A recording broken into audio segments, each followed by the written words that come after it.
अनन्या का जीवन बाहर से एक आदर्श कॉलेज स्टूडेंट जैसा लगता था। सुबह 8 बजे कॉलेज जाना, दोपहर में लाइब्रेरी में पढ़ना, शाम को दोस्तों के साथ टाइम पास करना। लेकिन उसकी जिंदगी का एक ऐसा पहलू था जिसके बारे में किसी को पता नहीं था। उसके 3 बॉयफ्रेंड थे। पहला बॉयफ्रेंड आकाश। आकाश इंजीनियरिंग के 3रे वर्ष का छात्र था। गोरा चिट्टा, लंबा और बेहद शर्मीला। अनन्या से उसकी मुलाकात कॉलेज के एनुअल फेस्ट में हुई थी। आकाश को अनन्या की मासूमियत और सादगी ने आकर्षित किया था। वह हर रोज अनन्या को कॉलेज छोड़ने आता, उसके लिए छोटे छोटे गिफ्ट्स लाता। अनन्या उसके सामने एक आदर्श समझदार लड़की का रोल प्ले करती। दूसरा बॉयफ्रेंड राहुल। राहुल एक कॉल सेंटर में टीम लीडर था। 25 साल का युवक जिसकी अपनी कार थी और अच्छी सैलरी। अनन्या से उसकी मुलाकात एक म्यूजिक कॉन्सर्ट में हुई थी। राहुल को अनन्या की मॉडर्न और एडवेंचरस पर्सनालिटी ने इम्प्रेस किया था। अनन्या उसके सामने एक फैशनेबल और आधुनिक लड़की बनकर रहती। तीसरा बॉयफ्रेंड विशाल। विशाल एक छोटे बिजनेसमैन का बेटा था जो अपने पिता के बिजनेस में हाथ बंटाता था। 28 साल का यह लड़का अनन्या से सबसे ज्यादा प्यार का दिखावा करता था। अनन्या से उसकी मुलाकात एक शादी में हुई थी। अनन्या उसके सामने एक घरेलू और परिवार वाली लड़की का रोल प्ले करती। अनन्या ने अपनी स्त्री लाइफ को मैनेज करने के लिए एक बेहतरीन सिस्टम बनाया हुआ था। आकाश को वह केवल कॉलेज टाइम में मिलती। राहुल को वह वीकेंड पर डेट्स पर जाती। विशाल को वह शाम के समय मिलती क्योंकि उसका ऑफिस टाइम फिक्स्ड था। उसने तीनों के लिए अलग अलग व्हाट्सएप नंबर रखे हुए थे। तीनों को 3 अलग अलग नामों से सेव किया था। फोन में पासवर्ड लगा हुआ था। सोशल मीडिया पर भी तीनों के साथ अलग अलग आइडेंटिटी से जुड़ी हुई थी। एक दिन अनन्या की सहेली प्रिया ने पूछा, तुझे कभी डर नहीं लगता कि तेरा ये झूठ पकड़ा जाएगा? अनन्या ने हंसते हुए जवाब दिया, जब तक मैं चाहूंगी कोई नहीं पकड़ सकता। मैं हर चीज प्लान करके चलती हूं। लेकिन अनन्या को नहीं पता था कि भाग्य को कुछ और ही मंजूर था। एक शुक्रवार की शाम को अनन्या विशाल के साथ मॉल में घूम रही थी। तभी अचानक उसकी नजर एक परिचित चेहरे पर पड़ी। आकाश अपने दोस्तों के साथ मॉल में आया हुआ था। अनन्या ने तुरंत विशाल से कहा, यार मुझे अचानक चक्कर आ रहा है, मुझे घर चलना है। विशाल ने चिंतित होकर कहा, चलो मैं छोड़ देता हूं तुम्हें। लेकिन तभी आकाश ने अनन्या को देख लिया।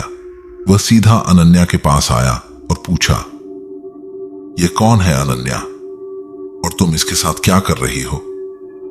विशाल ने गुस्से में आकर कहा, मैं इसका बॉयफ्रेंड हूं, तुम कौन हो?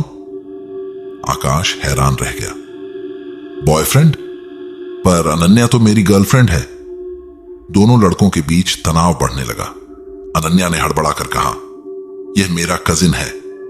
लेकिन आकाश ने कहा, झूठ, तुमने कल ही मुझसे कहा था कि तुम्हारा कोई कजिन नहीं है। विशाल का चेहरा लाल हो गया। तो यह सच है, तुम मुझे धोखा दे रही थी? विशाल का चेहरा लाल हो गया। तो यह सच है, तुम मुझे धोखा दे रही थी? अनन्या ने स्थिति को संभालने की कोशिश की। नहीं, यह सब गलतफहमी है। चलो पहले यहां से निकलते हैं। लेकिन दोनों लड़के अब शांत होने का मूड में नहीं थे। आकाश ने अनन्या का हाथ पकड़कर कहा, नहीं, आज सच सामने आकर रहेगा। भीड़ इकट्ठा होने लगी। मॉल का सिक्योरिटी गार्ड वहां आया और उसने सबको अलग करने की कोशिश की। इस बीच राहुल भी अपने दोस्तों के साथ उसी मॉल में आया हुआ था। उसने दूर से ही अनन्या को 2 लड़कों के साथ देख लिया। वह तुरंत वहां पहुंचा। क्या हो रहा है यहां? राहुल ने पूछा। विशाल और आकाश ने एक साथ कहा, तुम कौन हो? राहुल ने गर्व से कहा, मैं अनन्या का बॉयफ्रेंड हूं। यह सुनकर सबकी सांसें अटक गईं। तीनों लड़के एक दूसरे को देखने लगे। अनन्या का चेहरा पीला पड़ गया। उसकी पूरी प्लानिंग धरी की धरी रह गई। आकाश ने गुस्से में कहा, तो तुम तीनों को एक साथ चल रही थी? राहुल ने अनन्या की तरफ देखा। यह सच है क्या? विशाल ने अनन्या का हाथ पकड़ा। जवाब दो। अनन्या ने खुद को बचाने की कोशिश की।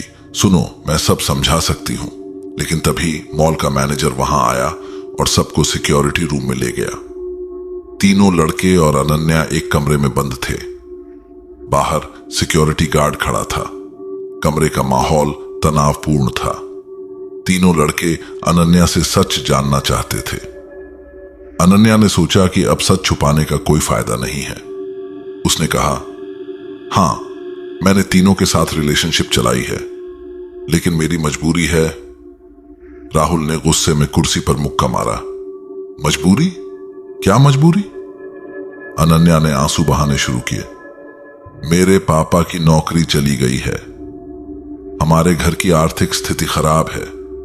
मुझे पैसों की जरूरत थी। विशाल ने कड़वाहट से कहा, तो तुम हमें इस्तेमाल कर रही थी सिर्फ पैसों के लिए? आकाश, जो सबसे ज्यादा भावनात्मक रूप से जुड़ा हुआ था, बोला, मैंने तुम्हें सच्चे दिल से चाहा था अनन्या। तुमने मेरे प्यार का इस्तेमाल किया।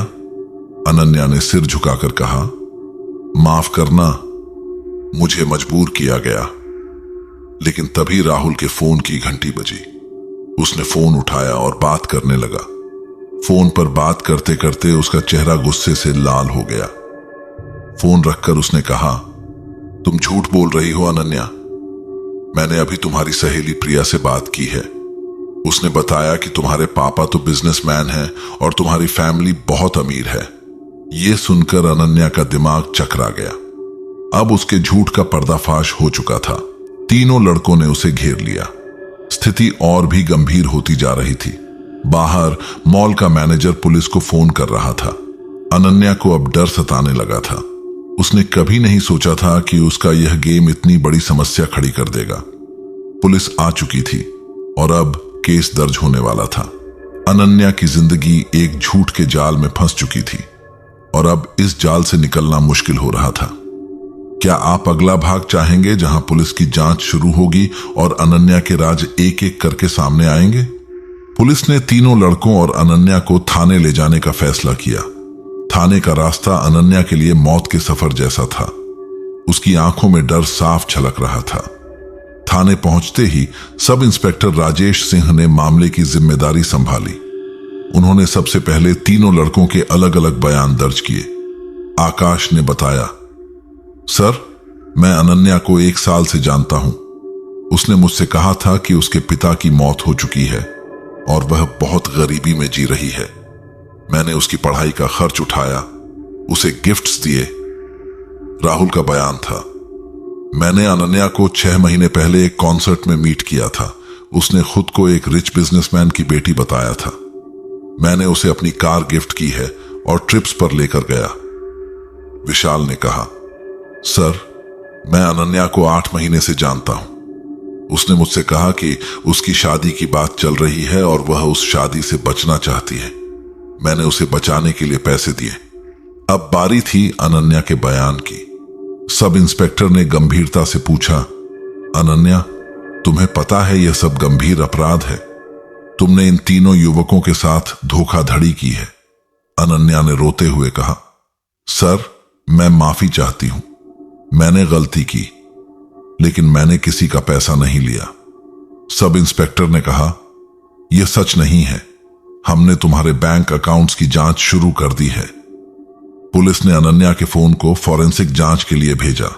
फोन की जांच में चौंकाने वाले तथ्य सामने आए। 1. अनन्या के 3 अलग अलग व्हाट्सएप नंबर थे। 2. हर बॉयफ्रेंड के लिए अलग अलग स्टोरीज तैयार की गई थी। 3. उसने तीनों से अलग अलग नामों से बात की थी। 4. बैंक स्टेटमेंट में तीनों लड़कों से मिले पैसों के ट्रांजैक्शन मिले। अगले दिन पुलिस ने अनन्या के घर छापा मारा। उसके कमरे से एक डायरी बरामद हुई जिसमें उसने हर बॉयफ्रेंड के बारे में विस्तार से लिखा था। आकाश भावनात्मक रूप से कमजोर, आसानी से मान जाता है। राहुल अमीर, शौकीन मिजाज, महंगे गिफ्ट्स देता है। विशाल गंभीर, शादी की इच्छा रखता है, भरोसेमंद।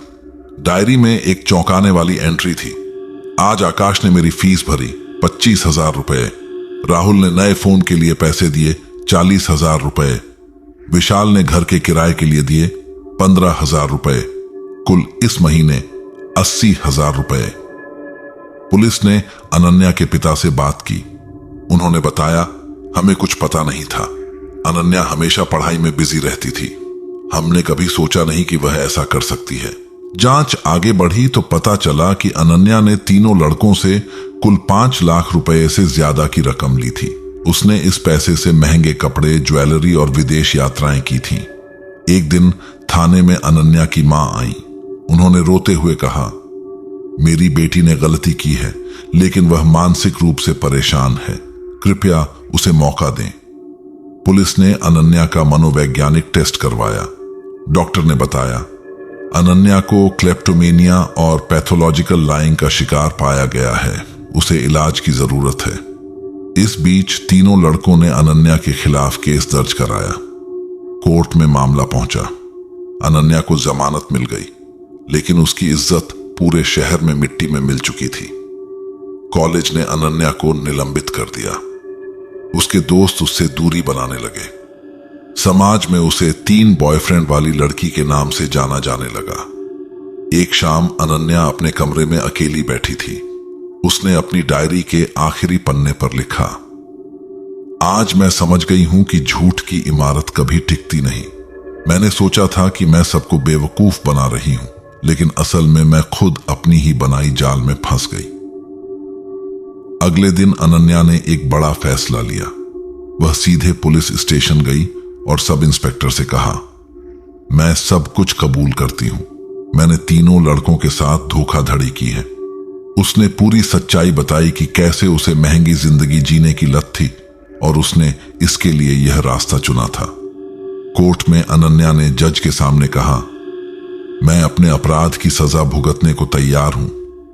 मैं सभी तीनों लड़कों का पैसा वापस करूंगी।